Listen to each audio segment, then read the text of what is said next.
আবারও ওপেনিংয়ে ব্যর্থ বাংলাদেশ। জিম্বাবুয়ের বিপক্ষে প্রথম ইনিংসের মতো দ্বিতীয় ইনিংসেও বড় হয়নি ওপেনিং জুটি। সাদমান 4 রান করে ফেরেন, উইকেটে টিকে আছেন মাহমুদুল হাসান জয় আর মুমিনুল হক। জাতীয় দলের ওপেনিং নিয়ে ভঙ্গুর অবস্থা অনেক দিনের। ব্যাটিংয়ের পরিপক্কতার অভাব, উইকেট টিকিয়ে রাখায় যেন দায়, সে যে দলের বিপক্ষে হোক না কেন। জয় জাতীয় দলে খেলছেন অনেক দিন ধরেই, টেস্টে গড় রান এখনও 22-এর ঘরে।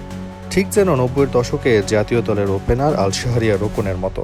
টেস্টের জন্য অভিজ্ঞ এই ব্যাটার তখনই অস্ট্রেলিয়া নিউজিল্যান্ডে খুব একটা খারাপ পারফর্ম করেনি। তবু মাহমুদুল জয়ের মতো এমন 22-এর ঘরে গড় নিয়ে টিকতে পারেনি জাতীয় দলে।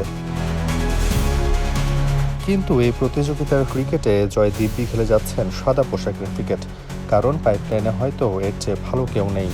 মন দুর্দশা নিয়ে চলতে হবে আর কতদিন।